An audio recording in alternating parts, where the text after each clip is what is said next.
As we grow up, our parents do their best to teach us a lot of things. Most of us have to relearn the lessons our parents tried to teach us as teens once we get into our mid-20s and on into our 30s. If only we had listened to them, how much heartache would that have saved us? Ashes of Creation right now is just like we were in those angsty teenage years. If only it would listen to Mama, how much heartache could it save? You see, around the age of 14, 15 years old, I desperately wanted to be liked by everyone. I would frequently go home and complain to my parents about this group or that person who didn't like me.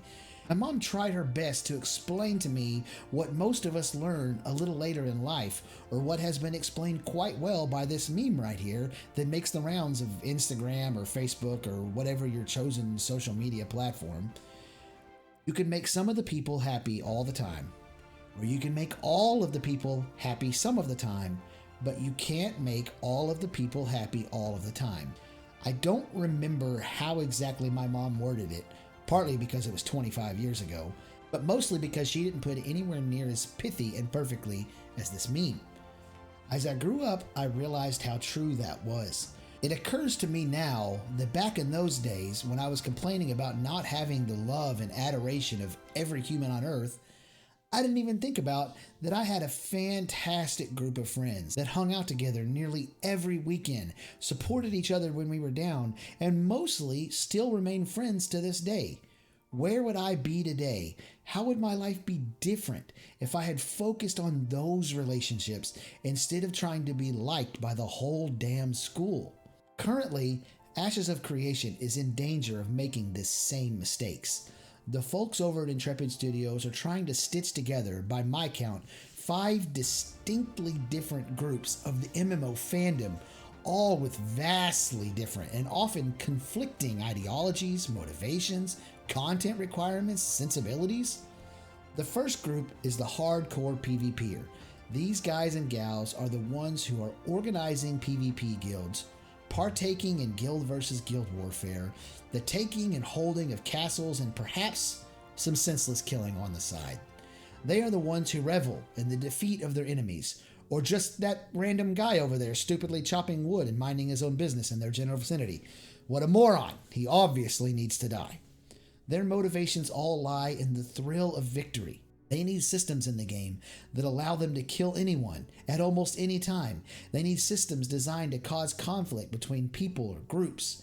Things like Ashes of Creation's node system, or the castles, or the caravan system. I want to clarify that I'm not saying all these things to disparage this group of player. They are an absolutely important part of a healthy MMO ecosphere. The second group would be your casual PvPer. These guys and gals enjoy the competition aspect of PvP more so than the domination or emotional destruction side. Admittedly, a lot of times the only thing separating a casual PvPer from being a hardcore PvPer is like a 60 or 70 hour a week job, or like a spouse and 3 or 4 kids. This group definitely plays less hours than the hardcore player, but they're much greater in number. Many times they prefer the instanced or like arena style PvP over the massive castle sieges and open world warfare simply because of time restraints. They can log in, knock out a few PvP queues, and then get back to real life. While these two groups enjoy the same aspect of the game they play, developers have to spend their development resources differently to appease each group. The hardcore PvPers mostly need the status quo to be left the same. Don't change the game up in a way that takes away what they enjoy doing in game, making it so that you can't kill innocent defenseless woodchoppers, for example. The casual guys will get bored of the same arenas over and over and over, so they need new arena types to be introduced, and somewhat frequently. Both sides will need class balancing to happen, but because they play the game in such different ways, they are likely to have massive differences of opinion on which classes need balancing or what changes need to be made. The third group are the hardcore PvEers, or the raiders. Just like the hardcore PvPers, these are the guys that hold communities together. They put together and manage the raiding guilds that keep large number of players playing and subbing.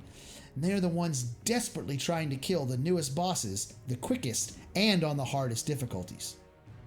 Obviously, the fourth group are the casual PvEers, and just like the casual PvPers, it's often the case that more real-life time being able to be dedicated to video games would probably turn them into one of the more hardcore players. But since they are casual, they log in every few days, or maybe every day, but only like an hour or so. They like to queue up for a dungeon or two, get a little gear, maybe craft and gather for a bit, and then go to bed.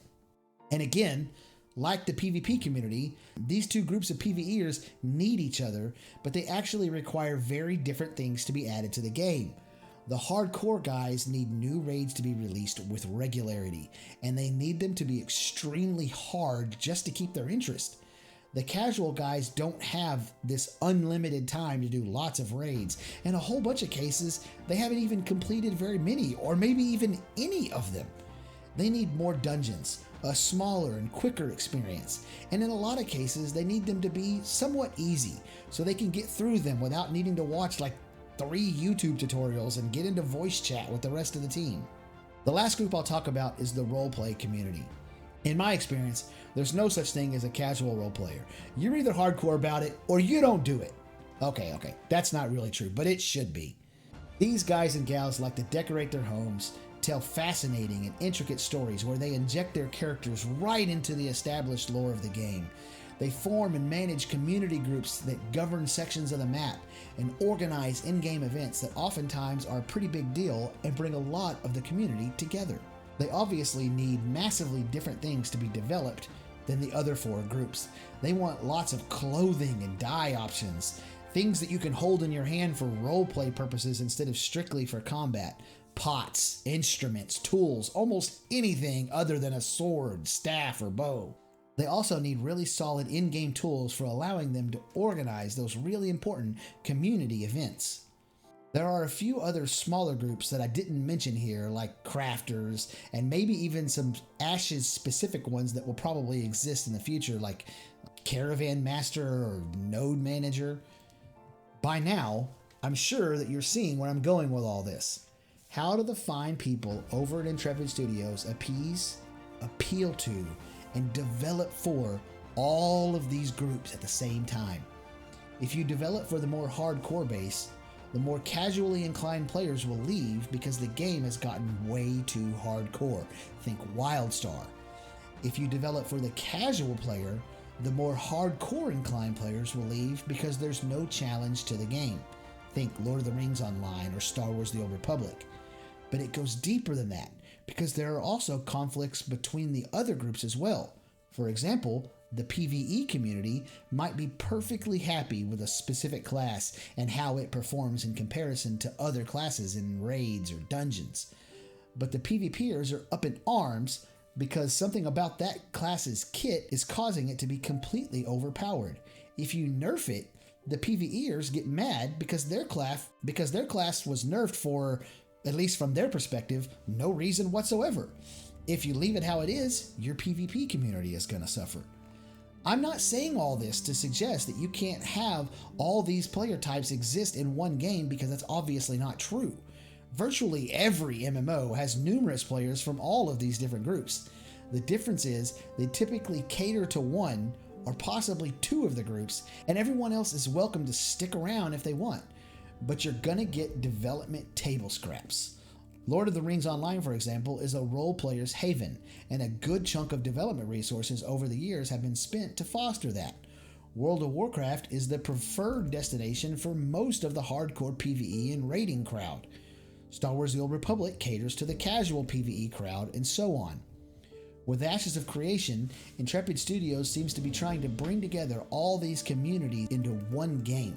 They are promising open world PvP, castle sieges, arena PvP, raids of both the open world and instance variety, chat bubbles, an extremely complex crafting system, overworld housing, and a detailed decoration system. They are going for all the major groups of MMO players, but how in the world are they going to satisfy all of them? Will Ashes be able to hold together these disparate groups with baling wire and duct tape? Or will they cave to the demands of one of them and alienate the rest? Only time will tell, but the sheer ambition and scope is worth taking a chance on, even if they still aren't listening to Mama's advice.